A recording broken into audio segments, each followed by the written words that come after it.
Hello mga guys! Hello mga buddy! Good morning! Ayan. Ay, good evening pala. So, papasok tayo ng work. Alam niyo na ba kung paano? Ay, happy first pala! Happy first of December. So, today is December 1. Meron na lang tayong 25 days para sa Christmas. Ayan. So, and speaking of December, ayan. Kagaya ko rin ba kayo na excited na rin sa ating 13-month pay? So mga buddy, alam niyo na rin ba kung paano i-compute ang ating 13-month pay? Comment below, comment comment sa comment selection. Ayan.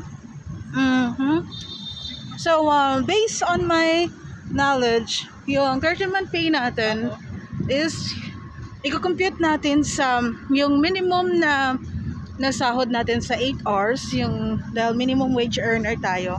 At sabi natin 12 hours tayo. 8 hours lang doon, yung minimum which is 695 times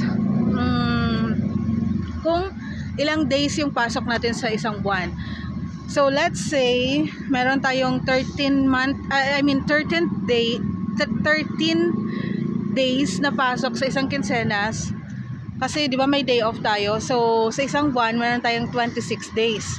So 26 days times 12, yung total noon i-divide natin sa 12 din. So yun yung magiging expected natin na 13-month pay. So try nyo mga buddy. Ako kasi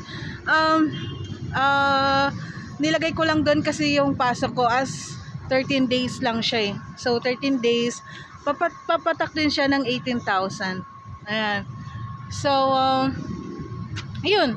I-compute nyo na kasi malay nyo, babawasan na naman ng agency. Alam nyo naman, agency natin, madaming alam. Ayan, kung saan nila ipaglalagay ng mga various deductions ng mga mga PI nila. Ayan. So, ayan. Enjoy lang tayo mga buddy. So, pasok na tayo. Ayan, pawis na pawis ako. Naglakad lang kasi ako mga buddy. So, dito tayo sa BGC.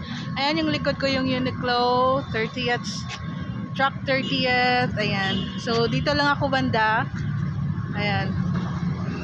So, ingat. Thank you for watching. Follow for more. Love, love.